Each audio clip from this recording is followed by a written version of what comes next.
جوان قیادت انجینئر وسیم عباس صاحب صدر اہل حدیث یوتھ فورس فاؤنڈیشن انہوں نے دعوت خطاب دواں گا کہ چند منٹ واسطے اپنے خیالات دا اظہار فرماؤں۔ بسم اللہ الرحمن الرحیم۔ لقد کان لکم فی رسول اللہ اسوۃ حسنہ۔ کی محمد سے وفا تو نے تو ہم تیرے ہیں، یہ جہاں چیز کیا ہے لوح و قلم تیرے ہیں۔ حضرات ذی وقار، میں انتہائی مشکور ہوں علاقہ بھر کی جماعت کا، محترم حاجی عبدالغفور صاحب کا، حافظ عبدالجبار صاحب کا، حافظ عبدالرؤوف صاحب اور ہمارے نوجوان ساتھی حافظ طلحہ صاحب کا، کہ جنہوں نے بڑی ہی محنت کے ساتھ یہ رونق بھری محفل کا انعقاد کیا اور مجھ ناچیز کو مدعو کیا، اور اللہ کی توفیق سے اس کی رحمت سے الحمدللہ ہم بخیریت یہاں پر پہنچے، اور دل باغ باغ ہو گیا یہاں کی رونق دیکھ کر کہ واقعی ملک کے اس کونے میں بھی محب رسول موجود ہیں، اور اہل توحید اللہ کی توفیق سے ملک بھر میں اپنی موجودگی کا اظہار کرتے ہیں۔ حضرات ذی وقار، ربیع الاول کا مہینہ ہے اور سیرت النبی کے حوالے سے مہینوں میں اس کا نمایاں شمار ہے، اور اس مہینے میں بے شمار ہر مسلک کی طرف سے کانفرنسز کا انعقاد، مجالس کا انعقاد کیا جاتا ہے۔ میرے عزیز دوستو، میں آپ احباب کے سامنے نبی علیہ الصلاۃ والسلام کی ذات مبارکہ، جو کہ بلا شبہ ہمارے لیے ایک عملی نمونہ ہے، جو کہ ہمارے لیے کسی ایک بہترین جو طرز زندگی گزارنے کا ہمارے لیے ایک نمونہ ہے، ہم وہ دیکھتے ہیں۔ تو میرے عزیز دوستو، جو نمونہ ہمارے سامنے اللہ رب العزت نے آپ صلی اللہ علیہ وسلم کی ذات مبارکہ کی صورت میں پیش کیا، کیا اس کے اندر کوئی زندگی کا ایسا پہلو ہے کہ جو نہیں ہے، جو ہونا چاہیے تھا؟ بالکل سبھی پہلو موجود ہیں، وہ معیشت کے متعلقہ ہو، وہ گھریلو معاملات ہوں، کاروباری معاملات ہوں، حتیٰ کہ زندگی کا ہر معاملہ آپ صلی اللہ علیہ وسلم نے اس پر مکمل روشنی ڈالی اور امت کی اصلاح کی، اس میں کوئی شک تو نہیں ہے۔ آج اس پرفتن دور کے اندر کوئی شخص اٹھے اور ہمارے علماء کے بارے میں بات کرے،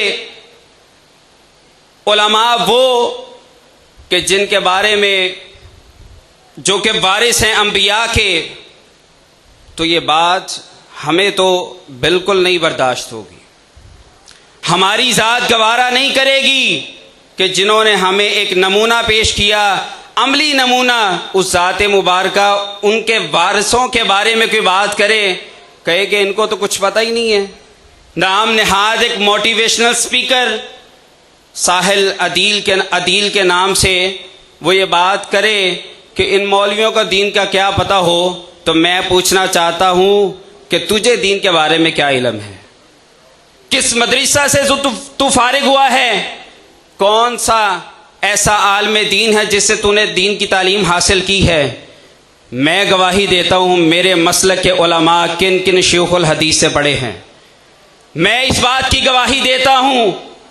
آئیے ایسے لوگ جو ہماری نوجوان نسل کو سوشل میڈیا کے تھرو خراب کر رہے ہیں، ان کی زندگی کے اندر زہر بھرا جا رہا ہے. میں اپنے نوجوان ساتھیوں کو یہ بات بتلا دینا چاہتا ہوں، کسی موٹیویشنل اسپیکر سے متاثر ہو کر علماء سے بدگمان مت ہو جانا. یہ موٹیویشنل اسپیکر صرف اپنا بیانیہ بیچنے کے لیے کبھی علماء کو تنقید کا نشانہ بنائیں گے، کبھی مسلک کو تنقید کا نشانہ بنائیں گے، کبھی کوئی رستہ اختیار کریں گے، کبھی کوئی رستہ اختیار کریں گے، مگر آپ اپنے ان علماء کا ساتھ نہیں چھوڑیں گے. ہم تو نہیں چھوڑیں گے. اگر وہ یہ بات کریں گے، اگر یہ بات کہتے ہیں کہ جی علماء ایسے ہیں ویسے ہیں، ہمیں معلوم ہے وہ مدارس سے پڑھے ہیں. میں پوچھنا چاہتا ہوں کہ جب تجھے جنازے کی ضرورت پڑتی ہے اپنے والد کی، کسی رشتہ دار کی، تو تب خود کیوں نہیں کھڑے ہوتے آگے؟ تب کیوں بھاگے چلے آتے ہو انہی علماء کے پاس؟ جب نکاح کی ضرورت ہوتی ہے تب کیوں بھاگے چلے آتے ہو ان کے پاس؟ خود کیوں نہیں پڑھا لیتے؟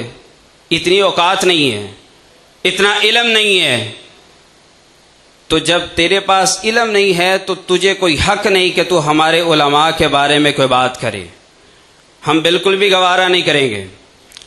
اور میرا آج کا یہ موضوع نہیں تھا، چند ایک گزارشات کر کے اجازت چاہوں گا. اور رستے میں ہی آتے ہوئے میرے دوست نے یہ بات مجھے بتلائی کہ یہ دیکھیں جی سوشل میڈیا پہ آج کل یہ ایک فتنہ عروج پہ آیا ہے کہ جو علماء کے بارے میں تنقید کر رہا ہے، اور یقین جانیے کسی بھی مسلک کے عالم دین نے اسے نہیں چھوڑا، بھرپور اس کا کلا کما کیا، لیکن انشاءاللہ ہم بھی اپنے علماء کا دفاع کرنے سے پیچھے نہیں ہٹیں گے. قاری احمد حسن ساجد صاحب ہمارے مسلک کا پھول ہیں. دیگر علماء، قاری حنیف ربانی صاحب، دیگر ہمارے اکابر علماء، ہمارے پاس ثبوت موجود ہیں، ان کی سندیں موجود ہیں، کن کن شیوخ سے انہوں نے علم حاصل کیا ہے اور قرآن و حدیث کا علم حاصل کیا ہے. تجھے معیشت پہ کیا باتیں کرنی آ گئی؟ تو بڑا چلا آیا کہ میں دین پہ بات کروں گا، میں مفتی بنوں گا. ہاں، یہ مفتی کی بات بھی کرتے چلے جائیں. ایک نوجوان بالکل ینگ عمر کا لڑکا ہے تو وہ میڈیا پہ آ کے فتوے دینے شروع کر دیے. اس نے نام نہیں مجھے اس کا آتا، لیکن بڑا ینگ سا لڑکا ہے.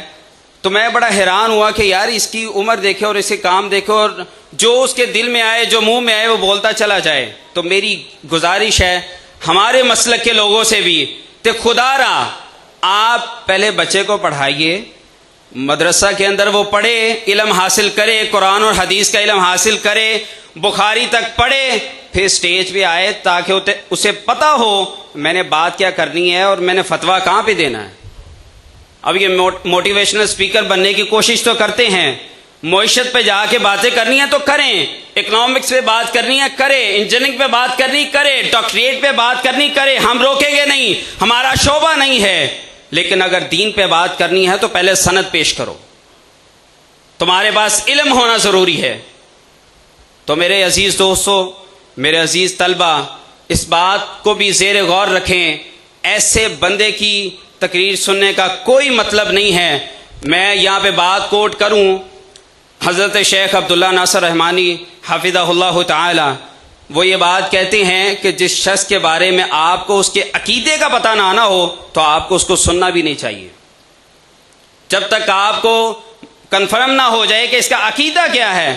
تو اس لیے میرے عزیز دوستو، پہلے عقیدے کی پہچان کیجئے، پھر اس کی تقریر سنیں، پھر آپ کو مزہ بھی آئے گا اور پتہ چلے گا قرآن اور حدیث کا بیانیہ چل رہا ہے.